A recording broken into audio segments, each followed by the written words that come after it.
시청자 여러분 안녕하십니까. 이제 7월 31일 마지막 이제 밤 12시가 다 돼가고 있습니다. 지금부터 전국현의 안보정론 시작하겠습니다. 이번 시간에도요 우리 국민의힘의 비대위 체제 전환과 관련된 뉴스를 중점적으로 분석해 드리겠는데요. 그 전에 윤석열 대통령이요 국회에 윤익은 경찰청장 후보자에 대한 청문 보고서를 8월 5일까지 보내달라 다시 한번 재촉을 했습니다. 본래 8월 4일 날 청문 일정을 잡았었는데요. 이 증인 채택 문제를 두고 여야가 다시 4일 청문회를 연기했어요. 그렇기 때문에 이게 언제 열릴지도 몰라요. 그래서 윤석열 대통령이 이제 5일까지 임명하라. 이 청문 보고서를 보내달라라는 얘기는요, 국회가 이 무작정 청문회를 열지 않으면 지금 치안 문제가 굉장히 중요하지 않습니까? 그렇기 때문에 더 이상 국회의 청문 보고서 채택을 기다릴 형편이 안 된다. 바로바로 임명하겠다라고 하는 윤석열 대통령의 의지를 강하게 표명한 것인데, 이번 윤익은 이 총장 후보자에 대한 청문 보고서를 독촉한 것은요, 나름대로 의미가 지금 많아요. 왜냐하면 지금 야권을 중심으로 해서 이 당정, 그 다음에 대통령실까지 전부 개편하라는 요구가 굉장히 본문을 이루고 있고, 또 우리 국민의힘 내부에서조차도 그런 요구가 지금 나오고 있어요. 그런 상황에서 이 윤익은 후보자에 대한 임명이 계속 늦어지면 그야말로 대통령을 식물 대통령으로 만들겠다라고 하는 야권의 주장에 우리가 무방비 상태로 노출되는 것이 아니겠느냐. 그래서 인사권은 언제든지요, 대통령의 이 최후의 보루가 아니겠습니까? 그래서 인사권을 분명히 행사해서 이러한 야권의 비판에도 대응을 할 뿐만 아니라 지금 경찰 분위기가 상당히 어수선한 상황이지 않습니까? 그리고 이미 지난번에 이 경찰에서 이 철회를 할 때 경찰 내부의 여러 가지 의견들을 좀 감안해서 경찰 이 관련 이 개선 방안을 좀 마련해 달라 이렇게 요청을 했습니다. 그러려면은 빨리 윤익은 후보자가요 경찰청장의 이 자리에서 경찰 내부의 불만 요인을 빨리 정책적으로 수렴할 수 있는 여건을 갖추게 하는 것이 경찰들의 불만을 해소하고 또 경찰국 신설 그리고 이 자치규 관련 이 지휘 규정을 신설 이런 것도 이 속도를 높일 수 있는 것이 아니겠느냐. 그런 측면에서 윤석열 대통령이 8월 5일 재송부를 요청했다 이렇게 보여집니다. 그리고 이 경찰들의 현장 이 불만 목소리라든가요, 이 정책적인 대안을 수렴한다 이런 취지에서요 이상민 장관이 이 경찰국 출범 8월 2일이니까요 딱 3일을 앞둔 상황에서 바로 어제가 되죠. 31일 날 울산경찰청을 찾아가지고요. 울산경찰청 청장하고 박성주 청장인데요. 이 업무 보고를 받고 별도로 20분간 비공개 회동을 했습니다. 이 비공개 회동 뉴스는 나오지 않고 있는데요. 본래 이상민 장관의 울산청 방문은요 비공개로 진행을 하려고 했었는데 지금 경찰들의 이 불만이 아직도 서슬이 시퍼렇게 살아있고 또 장관이 직접 이 경찰 당국과의 이 소통을 적극적으로 하고 있다라는 그런 메시지를 줄 필요가 있어서 공개 일정으로 전면 방향을 바꿨다고 합니다. 그래서요, 지금 이제 언론 보도를 따르면 유삼영 총경이 울산 경찰서장을 했거든요. 자, 울산 경찰서장을 했기 때문에 울산청을 딱 찍어서 방문했어요. 이 얘기는 결국 뭐냐? 이 장관이 경찰들의 이 애로사항을 들을 준비가 충분히 되어 있다. 그리고 소통 의사가 확실하다. 이런 거를 이런 거에 대한 경찰의 신뢰를 확보하기 위해서 이 울산 경찰청을 의도적으로 딱 찍어서 방문한 것이 아닌가 하는 생각이 드는데요. 그런 측면에 보자면 비공개 회의와 비공개 이 회동에서 지금 이 경찰 개혁 방안에 관한 장관의 생각 그리고 윤석열 대통령의 생각 이런 것들을 제대로 좀 울산 청장한테 전해드리고 이 울산 청장을 통해서 이 경찰 내부에 자연스럽게 확산되도록 하는 측면에서 비공개 회동을 한 것이 아니겠느냐. 그래서요, 지금 언론 보도를 보면 유삼영 총경에 대해서는 일체 얘기를 하지 않았다 되어 있는데요. 울산청 이 총경이 바로 유삼영 총장 자리로 경찰서장 자리로 내려갔어요. 그래서 이 울산청이 좀 주도적으로 이러한 경찰들의 불만을 달래는데 주도적 역할을 좀 보이게 안 보이게 하는 것이 좋겠다. 이러한 메시지를 전했을 가능성이 큰 것 같습니다. 그리고요, 울산청장하고 만나고 나서도 장관이요 경찰로부터 다양한 의견을 수렴하고 있고 경찰국 출범 이후에도 경찰국이 어떤 역할을 하는지 일선 경찰들과 만나면서 일일이 이해를 구하겠다. 이런 입장을 밝혔고요. 유총경에 대한 실질적인 징계 면책 가능성과 관련해서는 총경이 이하의 징계는 그리고 감찰은 행안부 장관이 아니라 경찰청장이 하는 거기 때문에 이 윤희근 후보자가 경찰청 안에서 현명하게 해 나갈 것이다. 이러한 입장을 밝혔어요. 근데 뭐냐? 하필이면요, 이날 같은 날, 지난번에 치안감 인사 번복 문제가 있었지 않습니까? 치안감 인사 번복 문제와 관련된 후속 처리, 즉 징계 문제를 두고요, 행안부와 경찰청에 또 한 번 맞붙었어요. 그러다가 이제 행안부에서 세게 입장을 또 내니까 경찰청에서 한 발짝 뒤로 물러나서 여전히 행안부와 경찰 간의 이 갈등 요지는요, 여기저기서 상당히 지금 잠복해 있다, 이렇게 볼 수 있어요. 왜 이런 일이 벌어졌냐면요, 지난달 국무조정실에서 이 관련 사건에 대해서 감사를 했어요. 감사를 했는데 감사 결과 이 행안부의 잘못이 좀 있다, 이런 식으로 해석이 될 수 있게 경찰청에서 보도자료를 뿌려버렸어요. 그러니까 행안부가 이게 무슨 소리냐 이렇게 반박하고 나섰을 거 아니에요. 그러니까 다시 경찰청에서 꼬리를 내리는 추가적인 이 언론 보도자료를 낸 것으로 그렇게 알려지고 있는데, 핵심은 말은 뭐냐면 경찰청에서의 입장문을 보면요, 이상민 장관의 지시를 받은 치안정책관이 책임을 다하지 않았다, 이렇게 얘기했어요. 그래서 지시를 받았다는 점하고 책임을 다하지 않았다, 이 얘기는 지시받았으니까 행안부에서도 책임이 있다는 얘기나 마찬가지잖아요. 그러니까 행안부에서는 무슨 소리야, 이상민 장관은 치안정책관과 인사문제에 관해서 상의한 적이 한 번도 없어, 근본적으로 부인을 하고 나섰어요. 자, 그래서 말이죠, 그래서 이제 갈등이 폭발이 다시 된 거예요. 자, 그러다 보니까 이제 경찰청 감사관실에서 뭐라고 입장을 내놨냐면, 그 워딩을 여러분께 말씀을 드리면요, 국무조정실 조사 결과 인사는 행안부 장관의 지시를 받은 치안정책관이 최종한 확인 책임을 다하지 않은 것에서 비롯됐음이 확인이 됐다, 이렇게 나온 거예요. 그래서 이제 행안부는 여기에 대해서요, 장관이 치안정책관으로부터 도움을 받은 적도 없고 상의한 적도 없다, 따라서 치안정책관에게 인사안을 전달한 사실도 없다, 원천적으로 부인을 했어요. 왜냐하면 경찰청 내부에서 어떤 일이 있었는지조차도 행안부 장관은 전혀 알 수가 없다. 왜? 행안부에 파견된 이 경찰관은 경찰청에서 파견된 경찰 공무원이기 때문이다. 이런 거를 해소하기 위해서 경찰국 설치가 바로 필요하다, 재차 강조하고 나섰습니다. 그래서 이제 이렇게 되니까 결국은 경찰청에서 이 장관의 지시라고 하는 것은 인사를 차질 없이 진행하라는 지시였다, 이렇게 하면서 한 발짝 뒤로 물러섰고요. 그리고 국무조정실 조사 결과에서도 장관이 치안정책관과 인사안을 공유한 바는 없다, 이렇게 해서 뒤로 물러서면서 이 갈등은 이제 해결이 된 것으로 보이는데요. 국무조정실에서 이 감찰한 결과 이 치안정책관이 경무가 하나고요, 그 다음에 인사 담당관, 홍보 담당관, 이 3명을 징계하라 경찰에 통보했는데, 치안정책관에 관해서는요, 이 감봉, 견책, 이런 경징계를 통보했고요, 나머지 2명은 직권 경고 선에서 이 마무리를 짓도록 조치를 한 바 있습니다. 자, 이번에는요, 이제 경찰 문제는 이 정도로 말씀을 드리고, 이제 우리 국민의힘 내부 비대위 체제와 관련해서는, 우선요, 비대위 체제와 관련해서는 산 넘어 산이다, 이 말씀은 제가 드렸잖아요. 우선 이 최고의 기능이 상실됐다라고 이 유권적 해석을 내놓아야 되는데, 이 유권적 해석에 대해서 왈가왈부 말이 많고, 특히 김용태, 즉 이해관의 핵심인데요, 김용태가 강력히 반발하고 나서고 있고, 정미경 마찬가지다. 그리고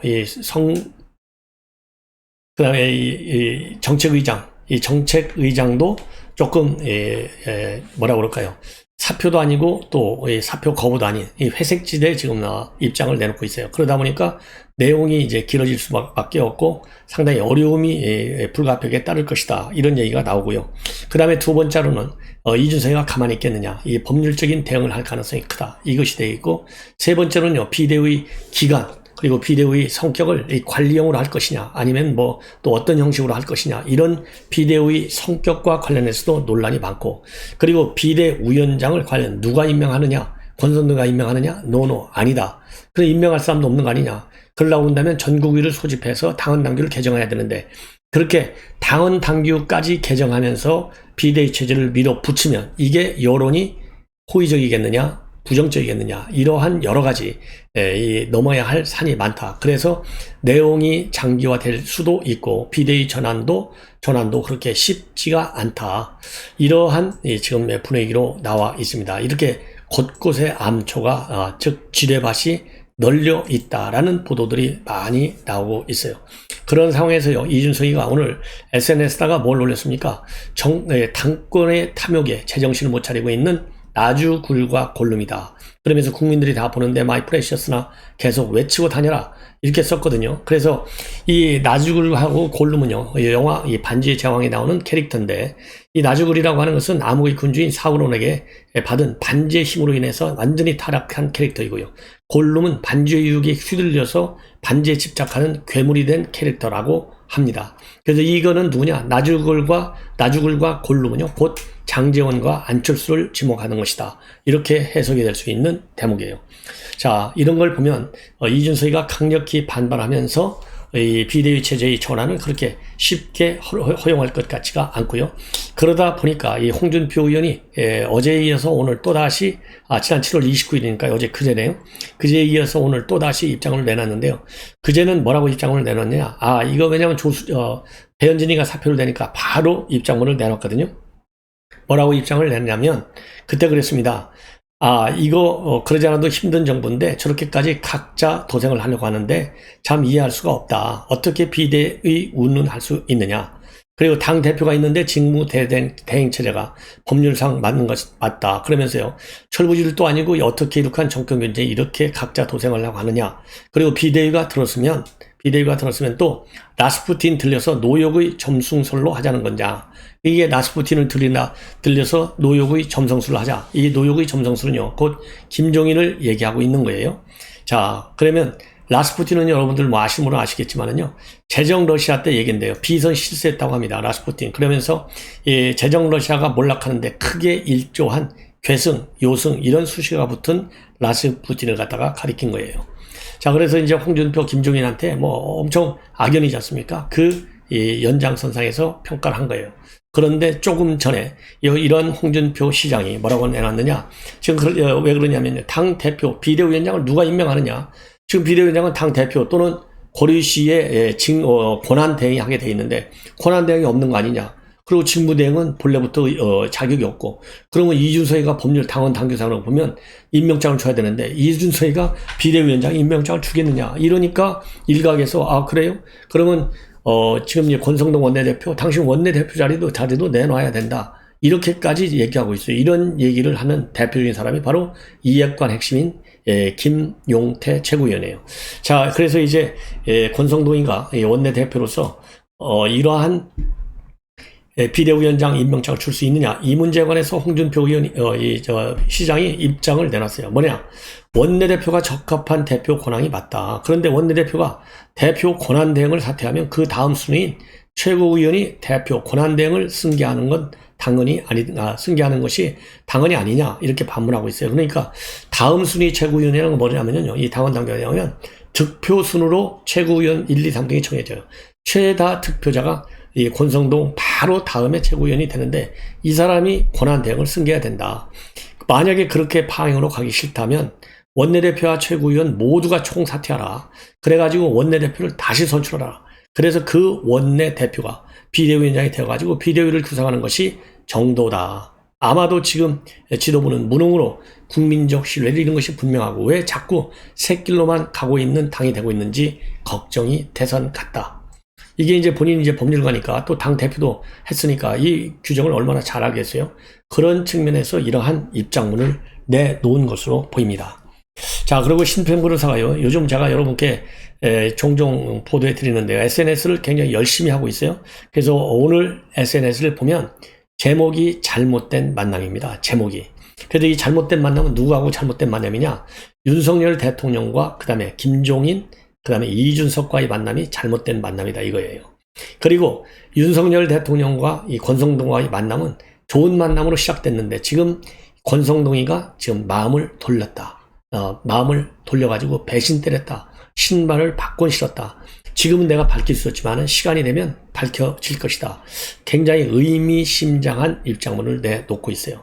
자, 굉장히 그래서 구체적으로 그 워딩을 여러분께 설명을 드리겠는데요. 우선 이 잘못된 만남의 그 시작은요.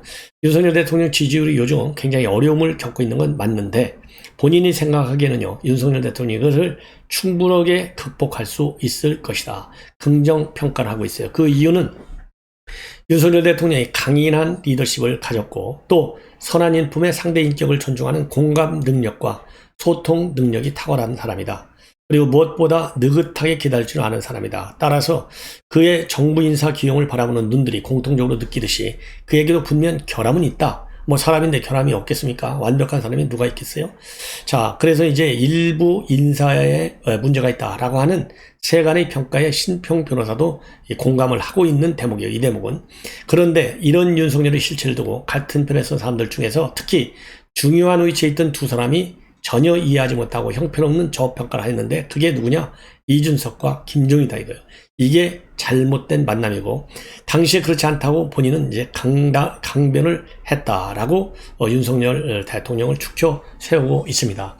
그러면서요. 가장 살면서 어려운 점은 타인과의 관계인데 이거는 잘못된 만남도 있고 좋은 만남도 있고 자, 이 좋은 만남 이거에 관해서 뭐라 그럴까요? 잘못된 만남 앞에 두 분이고 바로 이제 이 권성동 원내대표를 얘기하고 있어요. 자, 권성동 원내대표, 이 전 대표가 부정계로 물러났을 때 국진당은 어떤 형식으로든 진영을 재정비하면서 국정의 뒷받침을 할 수 있었어야 했는데 그거를 못했다. 이거를 지적하고 있습니다. 그래서 왜 못했느냐?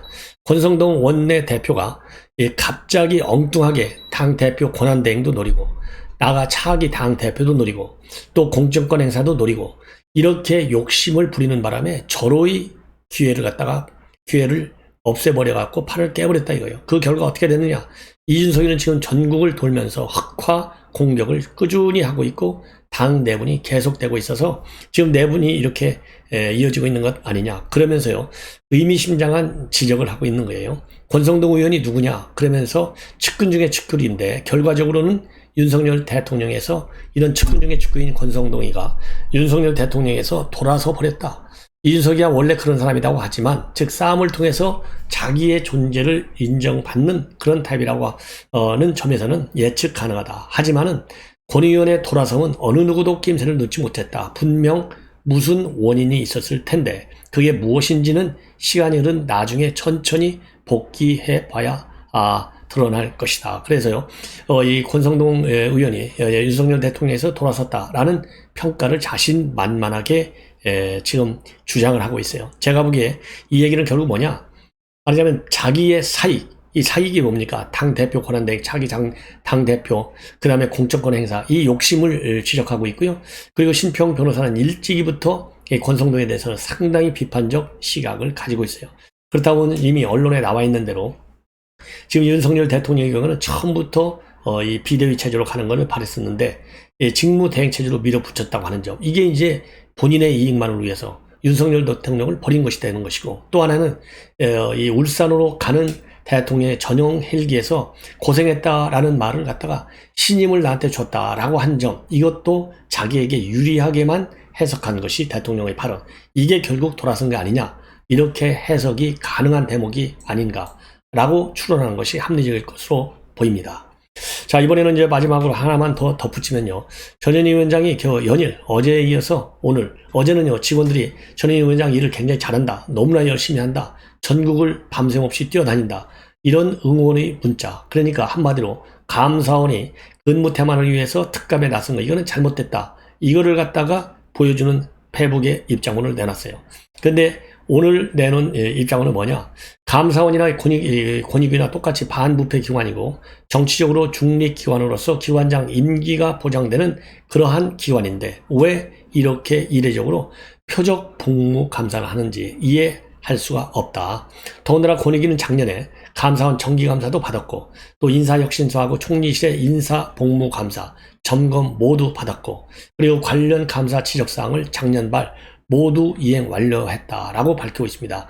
이렇게 보면은 대한민국 정부에서는요, 보통 3, 4년 후에 감사원 감사를 받는 것이 정상적이다. 그런데 왜 이렇게 감사를 하느냐? 만약에 표적감사라고 한다. 그러면은 표적감사할 아무런 법적 근거도 또 정당성도 없지만 표적인 위원장만을 대상으로 해서 감사를 하고 권익의 지원들에 대해서는 부당하게 괴롭히기식 감사는 당장 중단하라. 상당히 세게 입장문을 내놨습니다. 그리고 이제 근태와 관련해서 감사를 나섰다. 이런 점, 어마어마한 제보가 있었다. 이런 점을 유명호 감사사무총장이 국회에서 폭로했지 않습니까? 이거와 관련해 가지고 뭐라고 반발하고 있느냐? 인사혁신처에서 매달 객관적으로 수치와 퍼센트까지 점검 발표하는 정부 부처 장관들 세종 출근율은 권익위가 항상 상위권을 기록하고 있고 책상에서만 일하지 않고 서울과 세종 전국 현장을 오가면서 업무를 하는 장관들의 경우에는 따로 근무지나 책상 근무하는 사무실 출퇴근 시간이 정해져 있지 않고 오전에 서울에서 업무를 본 후에 오후에 세종 사무실로 가는 경우도 많은데 이것이 과연 지각으로 문제 삼을 사안이냐 이렇게 강력히 반박하는 입장문을 내놓고 있습니다. 자, 그래서 이 대목은요, 이준석이가 2030 이 지지를 볼모로 해서 지금 이제 징계에 반발했듯이 전현희 위원장의 경우에는요, 직원들의 응원 문자를 가지고 그리고 작년에 인사혁신처, 총무실, 감사 이런 이 세 개 기관의 감사를 받았는데 웬 1년 만에 또다시 감사하느냐 도저히 용납할 수 없으니 나만을 표적으로 하라 강력히 반박하는 입장문인 것 같습니다. 시청자 여러분 이것으로 본 방송을 마치겠습니다. 대단히 고맙습니다.